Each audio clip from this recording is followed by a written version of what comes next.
Welcome to the M1 podcast, set up to provide features and stories up and down and in and around the M1. Relax and listen. If you enjoy, please share and like.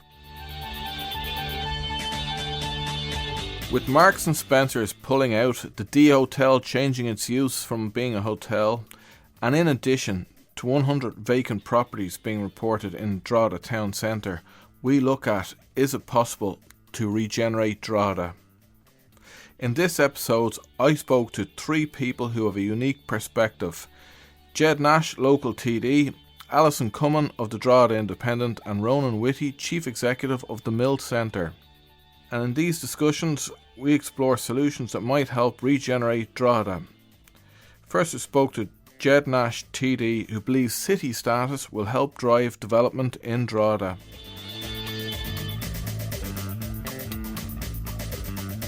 So Ged, Marks and Spencer's, they've announced their closing in Drogheda, and the D Hotel purpose that's going to change from being a hotel to being an accommodation centre for international protection applicants. Now, in addition to a lot of derelict properties around Drogheda, the town, it's at a bit of a low ebb, isn't it? Unfortunately, it is, and there are lots of different reasons for that. And we had, over the last few weeks, two announcements that in their own way have affected really our sense of ourselves here in Drogheda and the potential of the town. And I believe actually that the potential of this town is absolutely limitless given where we are, given the population that's here, the skill sets that people have, and what we can be if we're given the resources to do the things that I know we can do in this area.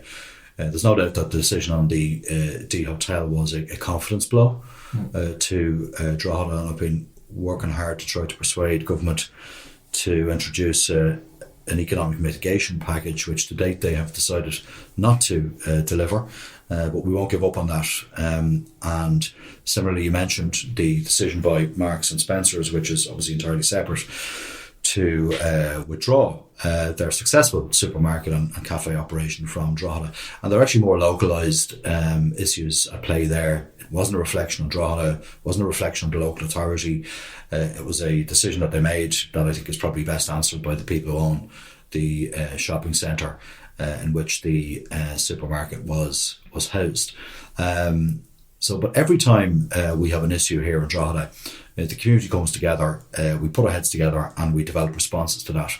And that's what's been happening actually in the background through the work I'm doing with, for example, the Business Improvement District scheme here in Drogheda, the Love Drogheda scheme, and the work I'm doing with our own local authority members, P.O. Smith, Michelle Hall and Emma Cutlip, to try to refocus and regenerate Drogheda. And already ideas are coming forward from the likes of Councillor P.O. Smith and Michelle Hall around, for example, focusing on how we accommodate camper vans. For example, in Drogheda, we don't have the opportunity to facilitate camper vans here in our town. And why would camper vans need to be accommodated? Because we notice actually, and I know myself from direct experience of people I know who operate, for example, local mobile home parks, that many people have to turn them away because we don't have the facilities here. And a lot of the evidence that we have would suggest that people who holiday in camper vans are actually high spenders. They stay in communities, they spend a lot of the resources that they have in bars, restaurants, and they're cultural tourists as well. And Drogheda has a huge cultural tourism offering. Well, it's a destination town now. On that, I think one of the observations I'd make is that the TLT Theatre is a fantastic resource, and the Drogheda Institute of Further Education, brilliant college, doing university courses and feeding students through to well-established institutions elsewhere. And Funtasia are all great assets to the town, but each of them are in kind of odd locations. What about the idea of something structural to encourage them to relocate to the town centre? Would that be an idea? Yeah, I think the idea of relocating businesses is an interesting one, and in itself would be problematic, given that I think the nature and the scale and the topography of the town centre in Drogheda can be very, very challenging, and we have an old medieval streetscape that we're very proud of. And while there may not be opportunities for large theatres and large leisure centres, there's opportunities for other kinds of activities. And this brings me back to a point that I've made repeatedly over the years, that Louth County Council and other agencies haven't necessarily decided what Drogheda Town Centre is for. A number of years ago, when I was on the council myself, I was one of the few voices making the case to fully pedestrianise, for example, the town centre of Drogheda. If we look at similar sized towns and small cities in the UK and elsewhere, they are generally fully pedestrianised. It works well for business, works well for cultural tourism, and those towns do well. What happened?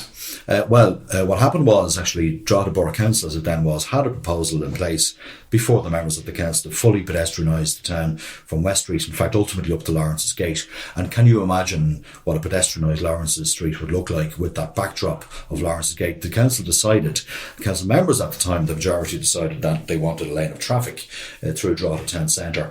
Because of the short-sightedness, quite frankly, of a very small number of local traders, many of whom have actually are no longer around, who took the view that in fact people should be able to drive through Drogheda to pull up their car outside a shop to buy a pint of milk. And that's not what town centres are for. That's not a sustainable use and focus for town centres. I think with the FLA in 2018, 2019, we kind of got a glimpse of what Drogheda could be in terms of it was pedestrianised during that week, 1 week period, both years. Now, obviously, it was a very specific event where people were coming from around the country. But there was something about that gave you an idea as to how it could be a vibrant town centre.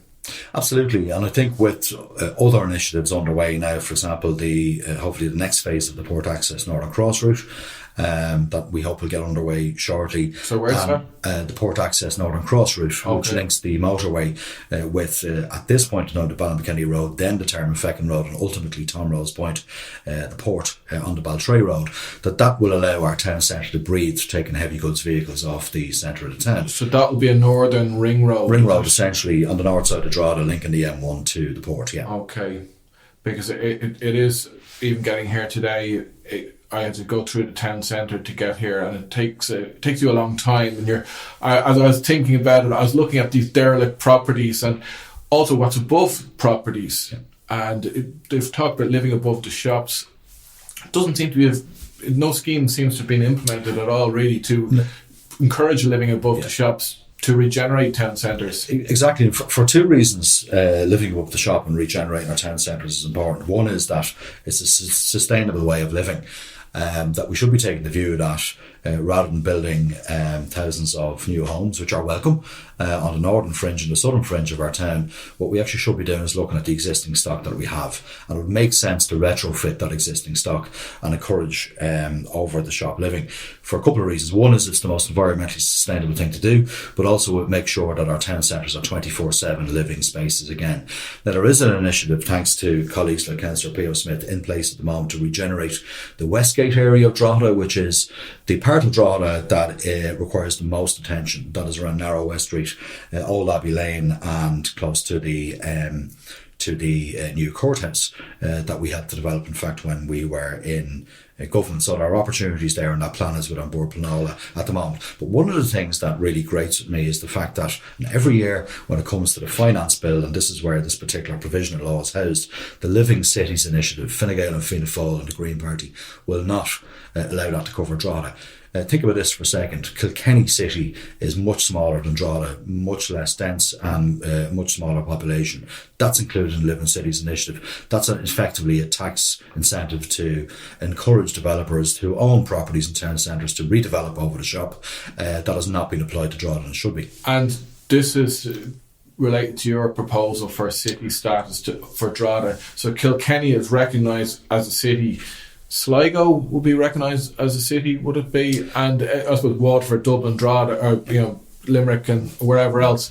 So Drogheda is currently a town. It used to have a borough council, but it's just one ward of Louth County Council. So what does city status mean? It means a number of different things, and unfortunately, the last time I engaged the Fianna Fáil Minister for Housing on this, Darragh O'Brien, he made it very clear that Fianna Fáil and Fine Gael had no intention of introducing city status for Drogheda. By the way, the first step should be the restoration of Borough Council, and the Labour Party has had legislation before the Dáil since 2018 to restore town council status to areas where that status was lost, on the basis that decisions should be taken as closely to where people live as possible. That would not just simply apply to Drogheda, but would apply to other towns like Dundalk, for example, as well, because we need that focus. You were a TD back in 2013 when town councils were abolished. So what was your thinking then, and what was Labour's thinking then in 2018 to think, oh, well, maybe we made a mistake?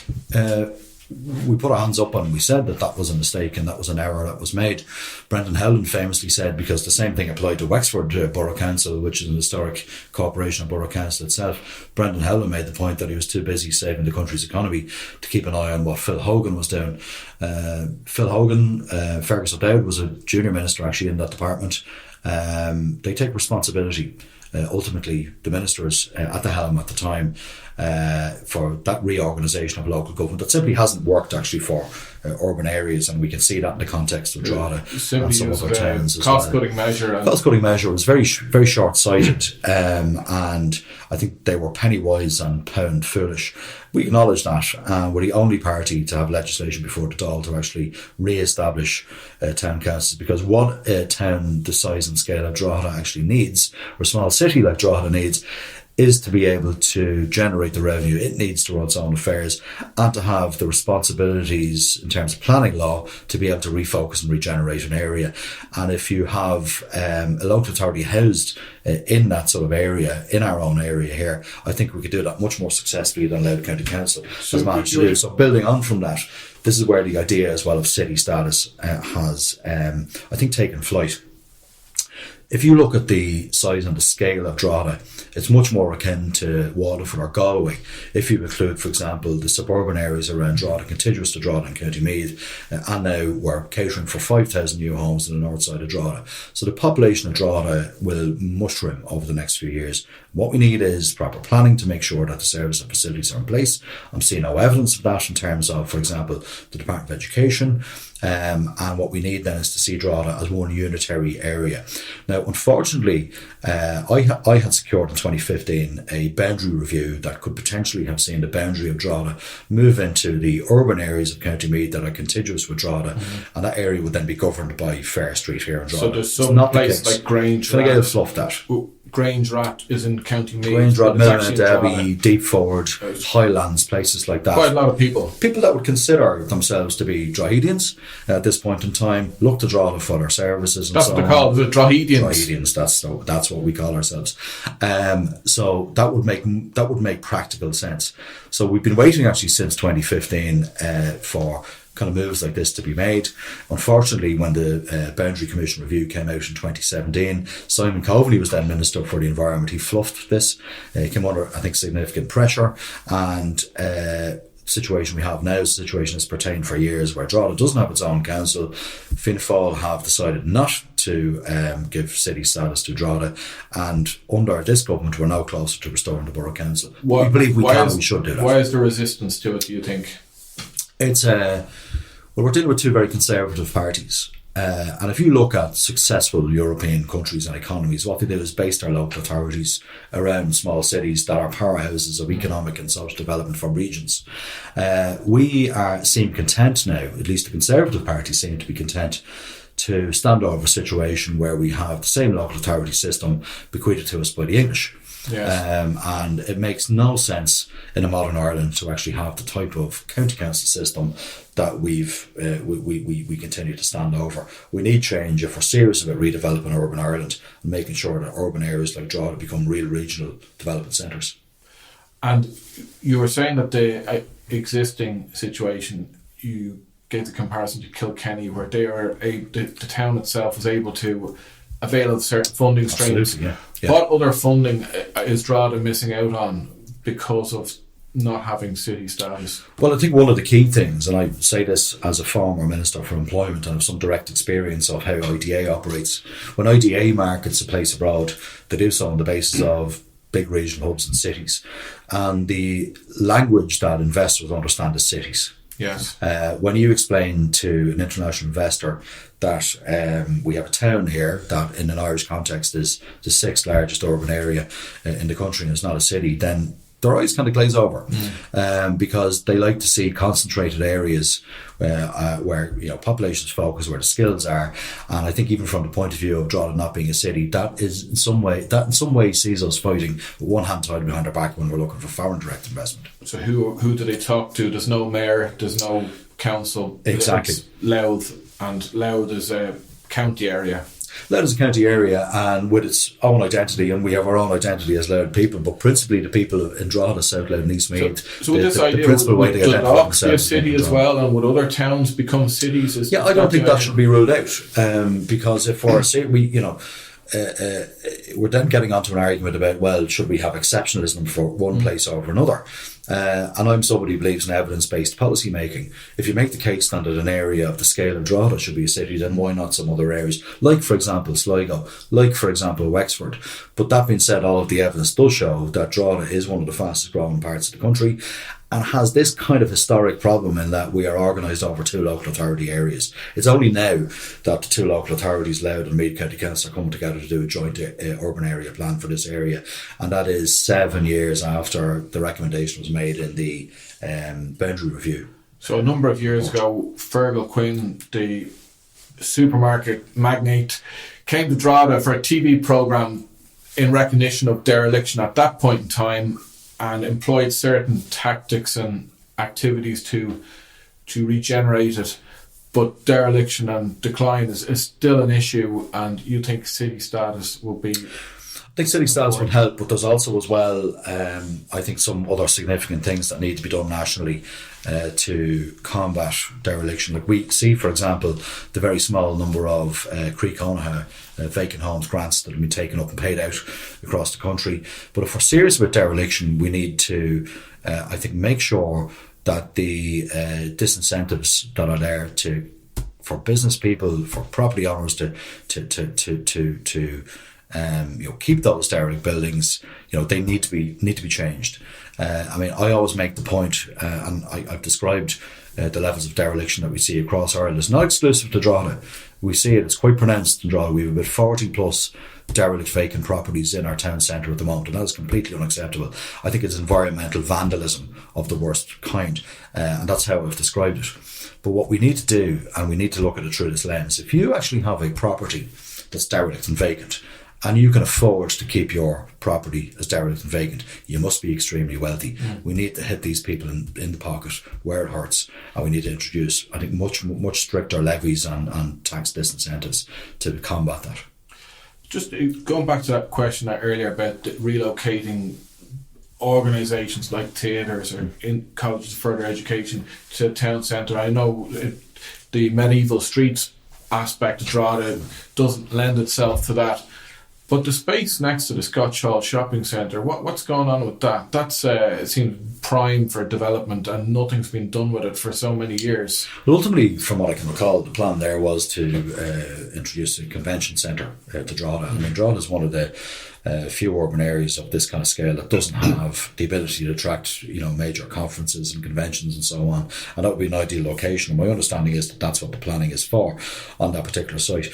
But when we look at the medieval streetscape of Drogheda, the nature of the buildings and so on, and when we look at, for example, the need for regeneration and potentially kind of third level in Drogheda, what we shouldn't be blind to is the opportunity, for example, to introduce more co-working spaces into our town centre. We've got some successful facilities in that regard in our town centre, as it stands anyway. That's right. The Mill, West Street. The Mill is something these are places where myself, you can share a desk or share a workspace. Absolutely, in an area near home. And that helps to regenerate our town centres and make sure that people are in our town centres from 9 to 5, 9 to 6. They're buying lunch, they're buying coffees, they're living or they're working in our town centres. So we should be looking at that. And we also have, I think, potentially a really transformational project that's about to come on stream in Fair Street, just off our main street in West Street. And that's the decision made by Louth County Council to regenerate the old housing building and the Drogheda Community Services Centre building. And the idea there is that there'll be more council facilities in there, a real civic space that Drogheda people can be very, very proud of, the re-establishment of the Drogheda Borough Council chamber in there as well, and potentially as well a space where community groups and workers can come together actually to do co-working and to use facilities there to meet. So that will help to regenerate our town as well. and the vacant buildings tax, if that was introduced, city status, that would all make a difference to regenerating Drogheda. It certainly would. Thanks very much, Ged. I spoke with senior reporter with the Drogheda Independent Alison Comyn for her perspective on what has happened to Drogheda over recent decades. Alison, with lots of contacts locally, has her finger on the pulse of the town. Alison, you've been immersed in covering stories with the Drogheda Independent in the area for about 20 years or so. So you're well familiar with what goes on in the town, the trends, what's gone on with business, what's gone on in the community in general. So the town, well, we know it's seeing a lot of growth. The town centre looks quite derelict in some places. You've got it right there, yeah. Derelict in a lot of places, unfortunately. The growth you mention has been largely on the outskirts. And I've been writing, as you mentioned, for almost 20 years, probably for about the last 15 years, about the ripping out of the heart of the town centre. And what's happened with that? I think what happened is there was a lot of bad planning. There are retail parks on the outskirts of town, which, with ample parking and with parking or retail centres on both sides of the town, it has meant that the centre of town has started to slowly die. There's been a lack of investment. There's been a lack of awareness of what we have here in Drogheda, and to be able to build and grow on the natural resources that we have, the heritage resources that we have. That's interesting. You did point out in the paper last week that there's over 100 vacant properties in and around the town centre, which is quite shocking. But on the other hand, I recall the Fla when it was in Drogheda. You really got a sense of this town has potential. It could be a lively town with a great town centre, but it's just not there at the moment. It's at a low ebb. It certainly is. It's at the lowest ebb I ever remember. You mentioned the Flow. We saw just how vibrant it is, what we have to offer, not just economically, but on a tourist point of view as well. When I was growing up in Drogheda, I was a teenager in Drogheda. Now, it was still an industrial town. It was still a working class town, but it had an absolute vibrancy to it. It had a go ahead. It had a drive. And that was before the bad planning. It was before the likes of the change in the Local Government Acts, where we did have a town clerk, we did have somebody, we had a borough council, we had people looking after our own interests within the town. We had very vibrant chambers, which we still do have now, but there just seemed to be a lack of... what has happened over the last couple of years is that there's been an influx. As we know, there's been development on the outskirts of the town centre is dying. What we've actually built, or what we're building right now, is a commuter town solely, where people are living on the outskirts. It's the attractiveness, it's the proximity to the motorway, and there's nothing to draw people into the town. We're building brand new houses, brand new units, when there's so many vacant buildings that could be utilised. And the local elections are coming up. How do local people feel about the issue of dereliction? It's a very, very hot topic at the moment. There's going to be an emergency meeting, I suppose, a public meeting, believe on the 25th of April. Don't quote me on that, but I think it's Thursday the 25th in the Barbican. And it's to get people motivated and mobilised, and not just older people who are very well aware of this issue. The younger generation as well, because this is their town. We don't want people to be leaving. We don't want people to be a mass exodus of the town. There's no employment at the moment. There's nothing to keep you in Drogheda. I have 2 teenagers. They're saying, what would we do here, Mum? So I think it's something that everybody is talking about, but nobody really seems to have a clear solution. Yeah, it's interesting. Where would that drive come from? Ged Nash was talking about the idea of city status for Drogheda as being a mayor of a town, banging the drum, I suppose, for the future city. But at the moment, it's kind of hard to see. One thing I've observed is you have great resources in Drogheda. Drogheda Institute of Further Education has a great reputation, great links, and great courses. Great life to that college, but the college is on the edge of the town. What about the idea of relocating resource like that, or even the TLT, encouraging them to relocate to the town centre, because those are kind of facilities that could bring life to the town centre. Completely agree, Garrett. There seemed to have been an attractiveness to moving to the outskirts. I'm not sure what the plan was at the time for the town centre. Of course, we all know it was supposed to have been pedestrianised. We heard all about it was going to be like Las Ramblas in Barcelona. Yes. You'd have cafes, you'd everything. Somebody chickened out, and it was so half-assed that it's worse than it ever could have been in previous years. So I think there should be some incentive to start using the town centre again. I look at the likes of the shops that we have there, the very few shops that we do have open. We've watched the family businesses going out of kilter. We've watched the new, I would almost call them temporary businesses popping up. There should be a tighter control on the way people put up signs. There should be an attractiveness to the town centre. I love seeing new businesses like, say, the Merchant Bar popping up with a beautiful front to it. But there needs to be, I'm very glad to see we have a nighttime economy advisor now. We need to see a confidence to move back into the town centre. Look, there's the Lawrence Town Centre, which we know is floundering at the moment. It's had the Marks and Spencer's move out. It has great, a lot of vacancy, shall we say, in it. Yes, a building like that, a central building like that, should be perhaps a college or should be accommodation for the town centre, where we have far too many. We have 3 shopping centres for a small town centre. And then right next to Scotch Hall shopping centre is all this vacancy, vacant fields and so on. Just going back to the question of the local elections, are candidates making it an issue, and what ideas are they proposing?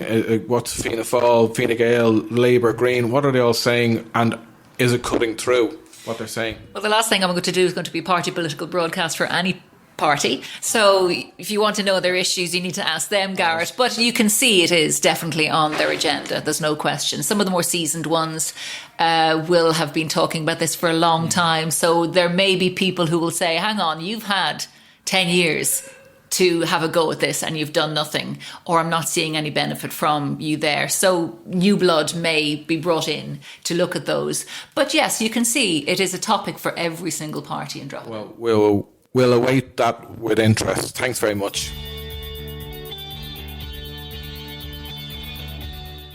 The Mill Drogheda is a unique development, and while it is on the edge of the town, the offer of the Mill co-working space and much more is something that could be developed even more in the town centre. Its CEO, Ronan Whitty, tells us more. Can you tell me, Ronan, we're in the Mill here. What's going on here at the Mill? What's the setup here? What's on offer? So, Gareth, it's great to chat to you. Lots going on here in the Mill, I suppose, at the moment. We're just coming up to our 10th birthday here at the moment. We'll be celebrating that on the 10th of May. Happy birthday. Thank you. As part of the celebrations here, we'll be launching our new 10-year economic impact report with economist Pat McLaughlin of PMCA Economists. And we will be uncovering the level of jobs supported in the region as a result of the Mill.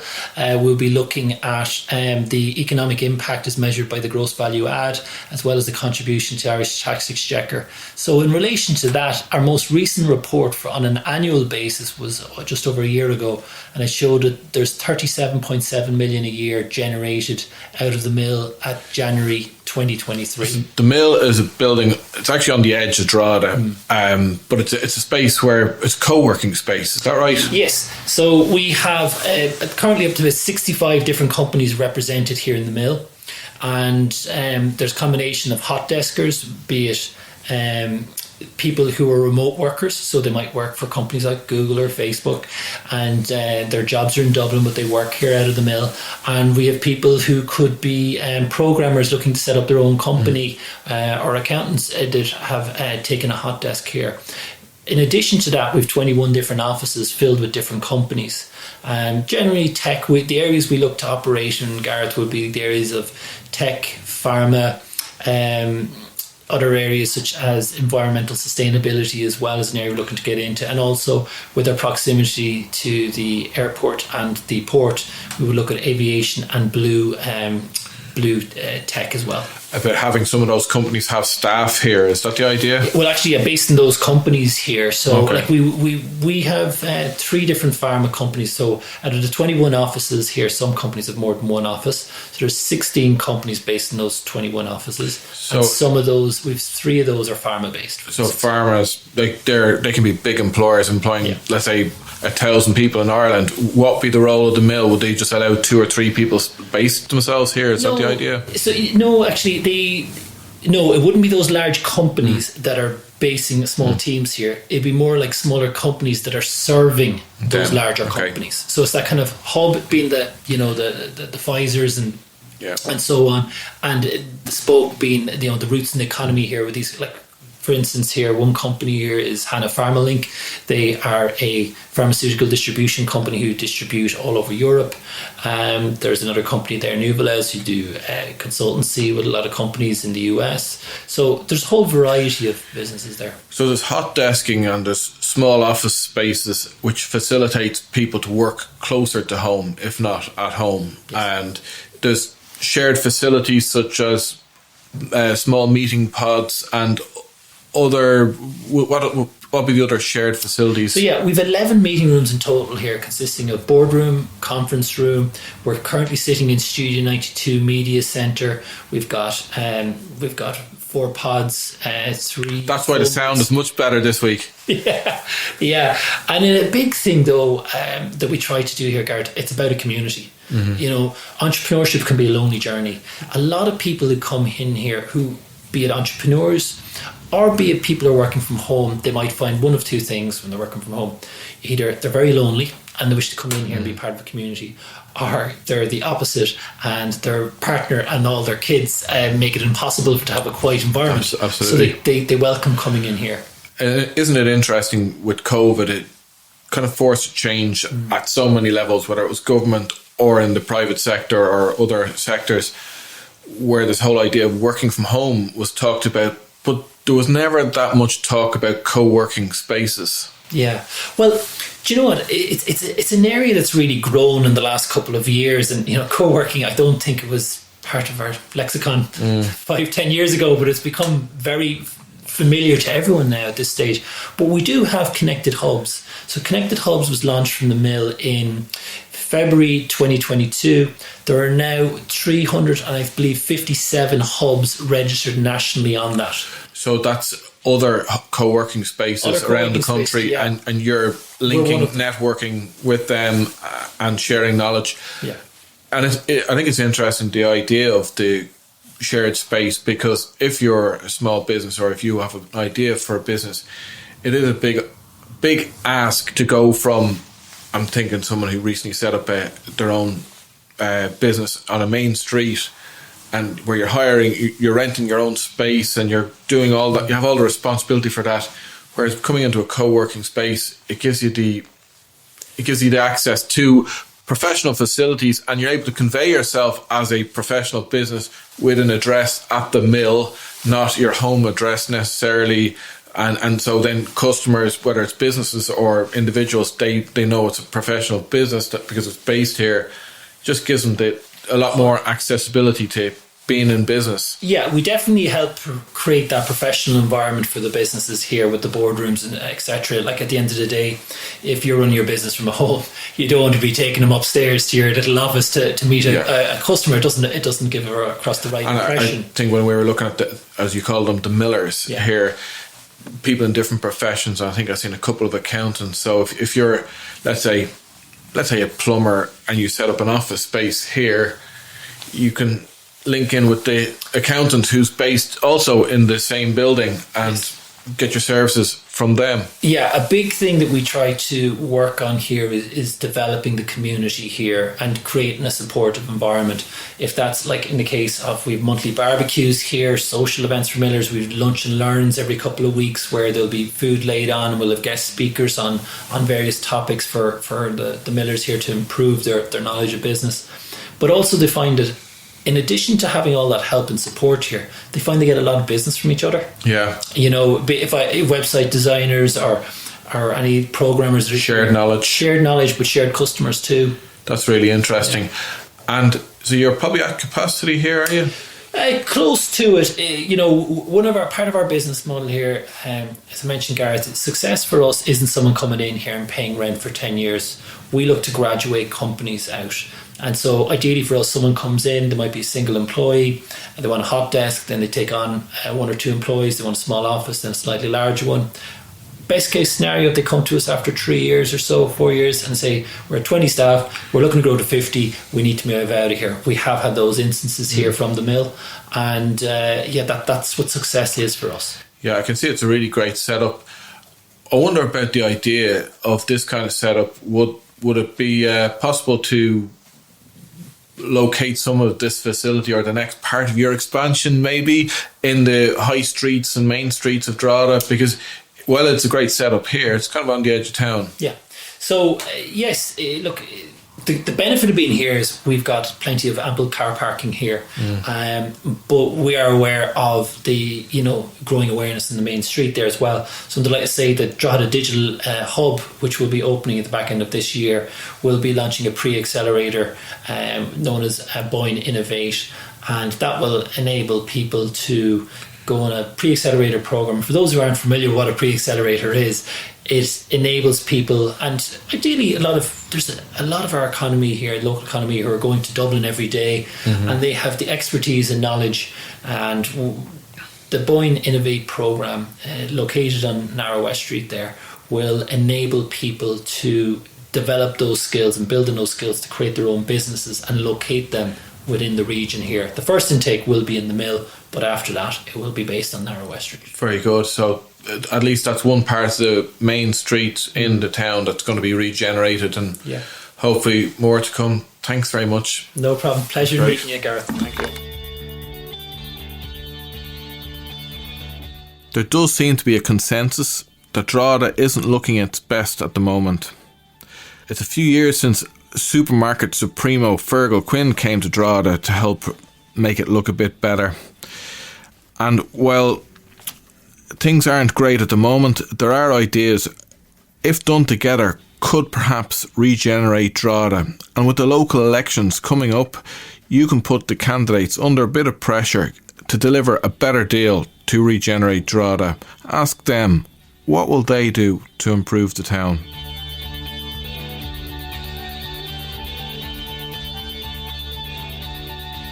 Stay with us for episodes coming up, where we'll be looking at topics of interest for those of you who are up and down and in and around the M1. I'm Garrett Mullen, and this is the M1 podcast, and thank you to David West for sound and editing.